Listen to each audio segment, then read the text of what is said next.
Hey gang, thanks for joining me. Appreciate you. We are going to continue on with our discussion in Chapter 4 and Session 4. So if you have your textbooks, it's a good time to open them up to the first. And what I'm going to do is go through the first half of this chapter, distribution, in this video. And the next video we'll talk about DRP. So what we're going to talk about, the main concept is how you get your product from your facility to the end user, the customer, the people who need your product. So if you're a transportation person or you have a lot of experience maybe with inbound routings and stuff like that, you're going to like this. So we're talking about distribution planning, and we're talking about some stuff like how do you conceptually get your product to someone else. Say you had a new company. What are some things you look at in order to get your product from your facility to your customer? So if you look at our first slide here, distribution network planning, and it talks about design considerations. We're going to talk about this later on in the chapter. Distribution channel design. How do you decide where the goods are going to go, how they're going to go? We're talking about your network, which means where you're going to ship stuff to. Who's going to do the functions for you? Who's going to take your product, reship it, cross-dock it, stuff like that. So and we're talking about transportation modes, stuff like air, ground. You guys are pretty familiar with that, ocean. And inventory location decisions. Say you have to have stock inventory. You're not shipping straight to your customer. Where are you going to stock it? Who's going to stock it for you? What functions are they going to provide? So we're going to talk about all that stuff. And I'm looking at the slide 4.7. And it talks about institutional and functional channels. So on one side of the chart you got institutional, on the other you have functional. So institutions are actual physical locations or people who do a job for you. So you got manufacturers, you know what those are.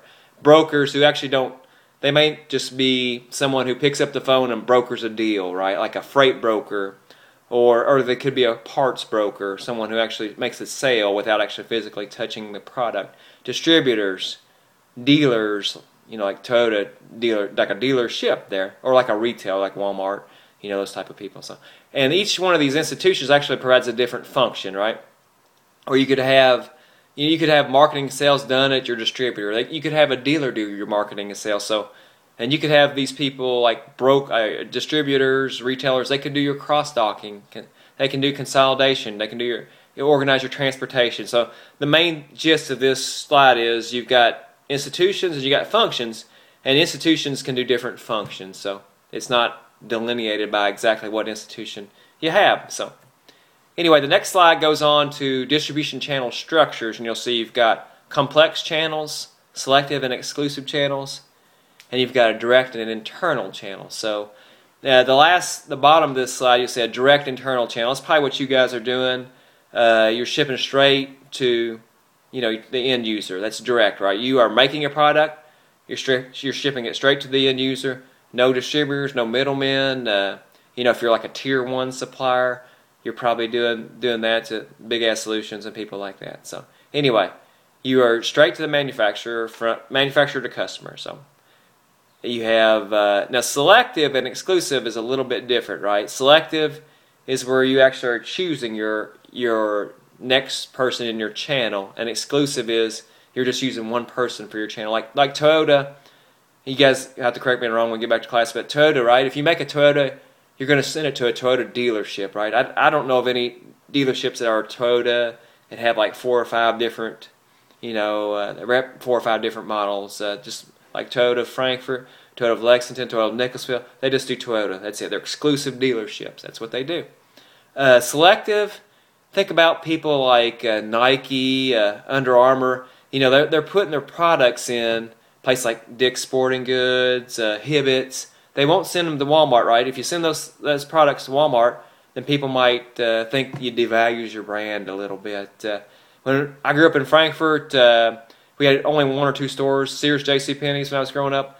JCPenney's got Levi's, and that was a big deal for them. They got Levi's in our town. You didn't have to leave Frankfurt, do your back-to-school shopping.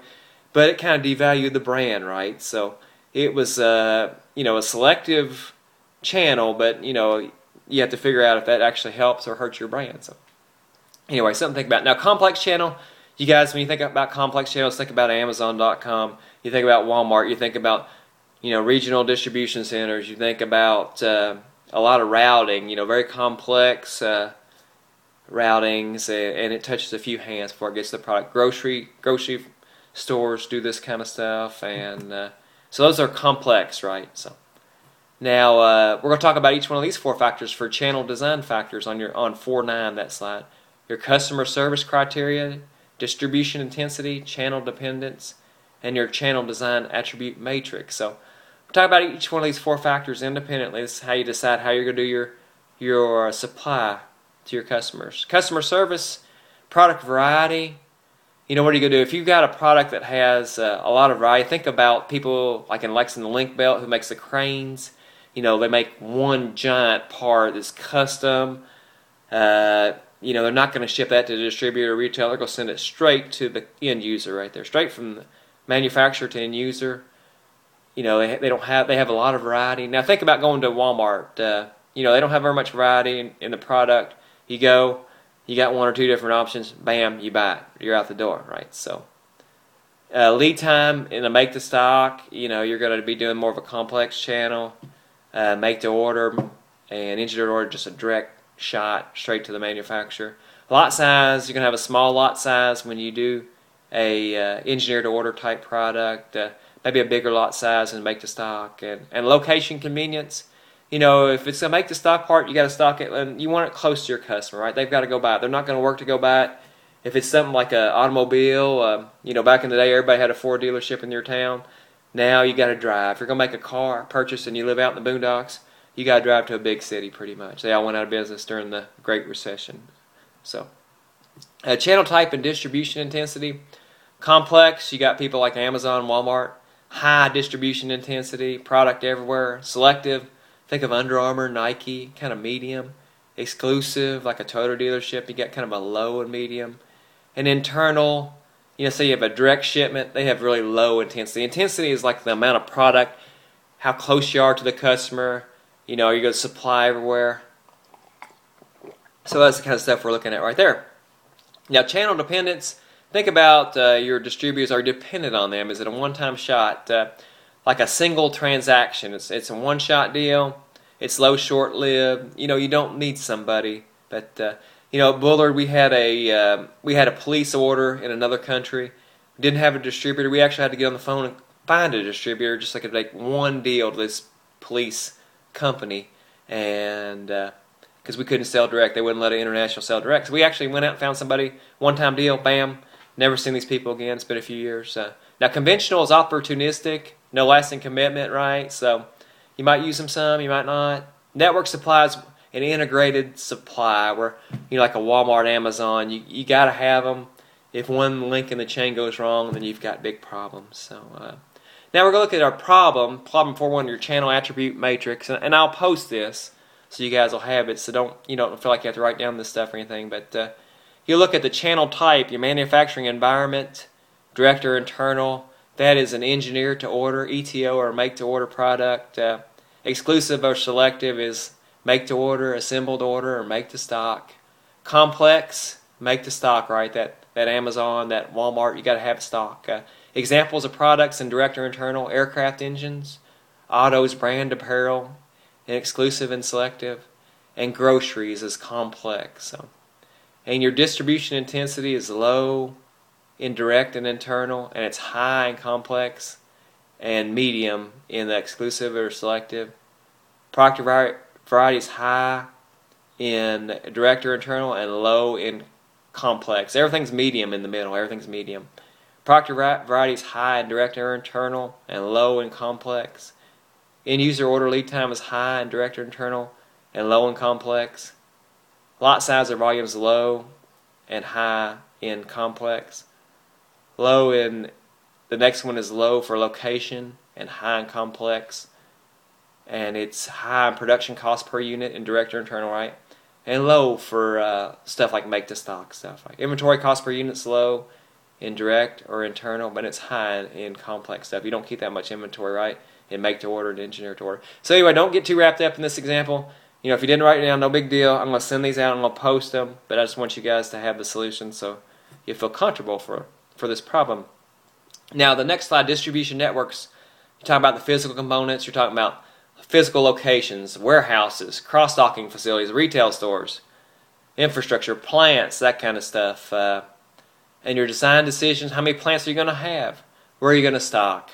How are you going to make transportation, air, ocean, stuff like that? Distribution tiers, you're going to have a regional warehouse, you're going to have a satellite warehouse. And design issue, what's the size of your customer base?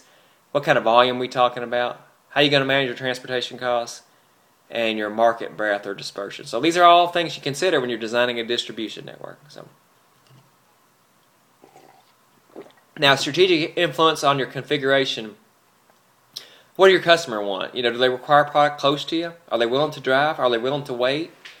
How about your distribution intensity, your product exposure, channel dependency? Do you have to have your distributor? We at Bullard have to have our distributor, or we're not going to get a sale. So we're dependent on our distributors. Transaction complexity and logistic strategies. So those are all strategic influences on your network configuration. The book next shows an example of simplifying, and this kind of hits home with me because when I first worked in the automotive industry, Toyota would deal with each individual supplier almost exclusively, and then they reduced their links. They would go to one lead supplier that actually procured all the components from, they called it tier 2 suppliers. So they went to this structure to make things more simple for them, and you'll see how this example hits home here. You got 3 manufacturers, and they're trading with 8 different distributors. So they got 24 links, right? If you draw a line to every one from the blue to the gold, you would get 24 links.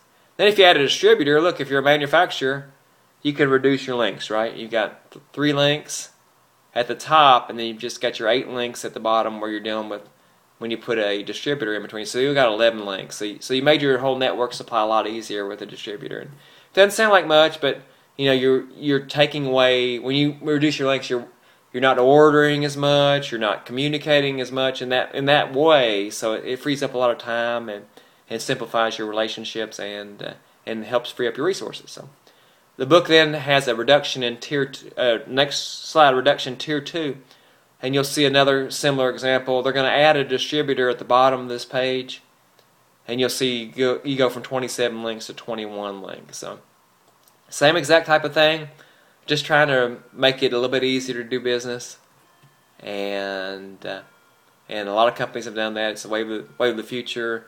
You guys, I'm sure, are doing it, trying to shrink your supply base.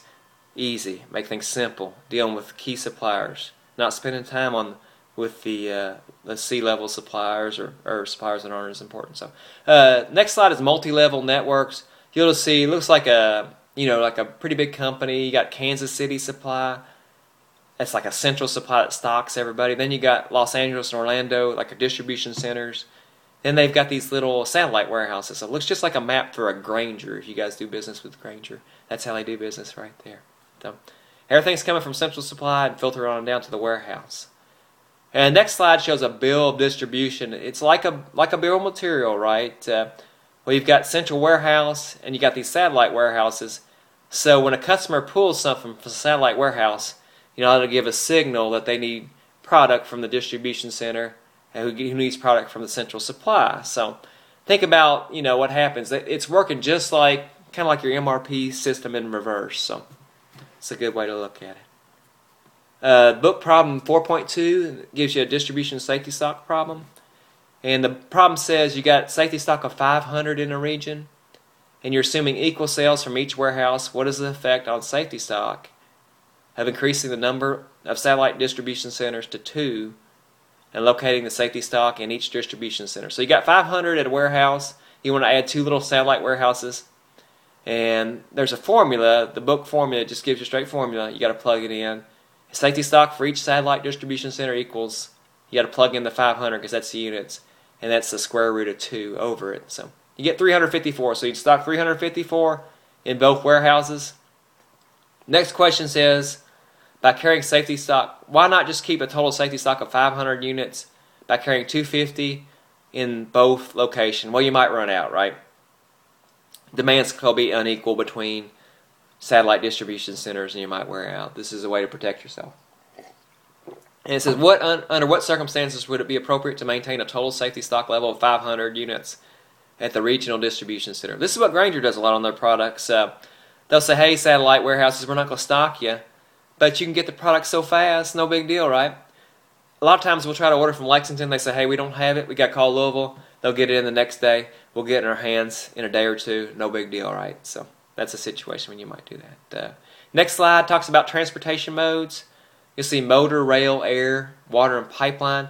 And there's a ranking, one being the best ranking for each one. So you'll see, if you just kind of filter through there, you got motor is complete, right? It's easy, very complete. Now dependability is a 3, which is kind of mid-level. Rail is slow, right? Complete is 3. Capability 4. It's a little bit harder to use. It's cheap though, right? Air is fastest, so it gets a 1 ranking, but it's also kind of costly too. So highest cost of anything. Water, it's like ocean, so it's cheap, right? And pipeline is dedicated. It's like if you're like your gas, you're buying natural gas to transport that kind of stuff. So anyway, so no big mysteries to you guys on that. Now they give you a problem here. It says, why are rail, motor, and water rated lower than pipeline and air in terms of capability? Well, air and pipeline are very specialized in focus. Pipelines carry just like natural gas, liquids, stuff like that. Air is mostly, you can use air for anything, granted, but mostly small parts because they're cheap. Electronics, that's what people move on air. It says, why is air ranked higher than rail in completeness? And it says air is very fast, and rail is kind of spotty, right? And there's a lot of we'll get something from rail from L.A. It'll go through Santa Fe, New Mexico, Kansas City, Chicago. So air is a lot more complete in that way. Now, what is the general relationship between transportation modes ranking, its cost, and effect on inventory investment? Right, the higher the mode, usually the better. Like air, it costs more, right? Rail is the cheapest, but it's less dependable, right? So, and if you have rail, you're gonna have to carry more inventory. If you're doing air, then you are, you have to carry less inventory, right? Right? China electronics, people air, China air stuff all the time. It's small, cheap, dependable, less inventory. If you do boat from China, which a lot of people do too, you're looking at a month and a half to get your product. So anyway. It says, what general impact does high cost of moving products have on configuration of production activities and supply and distribution nets? So it costs more to move products, and if it costs more, you're going to keep less inventory, right? If it costs less, you're probably have to pack a lot more inventory. So, and I'll post the answers to these so you have some kind of written thing, so don't get too worked up over this stuff. I don't want to spend a lot of time on these video sessions because I know your time's valuable. And you can read along the book as we talk. So anyway, distribution site location factors, quantitative factors, number, stuff, local tax structures, outbound costs, inbound costs, land costs, qualitative stuff, skilled labor, government regulations, climate, stuff like that. That's how you pick your distribution facilities.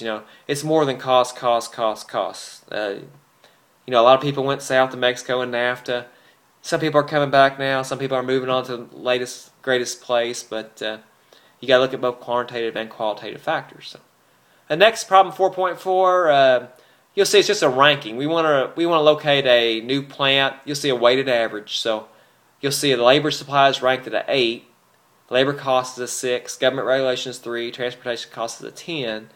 Climate 2. Infrastructure a 4. So all you do is you take the weight, 10, or labor supply, 8, times that by 60, and you get 480 in that first column.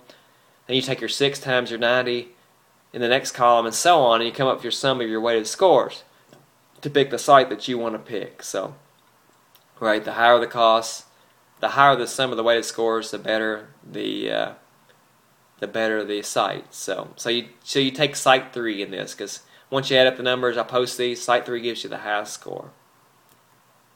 So that's it. Hope you guys enjoyed it. This is just the first half of distribution requirements. Distribution. We're going to talk about DRP in our next session. Hope you guys can join me for that. And thanks a lot. Just a couple key things. This is just how you get your product from your place to your customers. There's no right or wrong answer. Everybody has a different way to do it. But for Apex World, you got to know kind of general. If you were designing a new system, how you would go about doing these, and hopefully this gave you a few techniques to use. So, thanks again.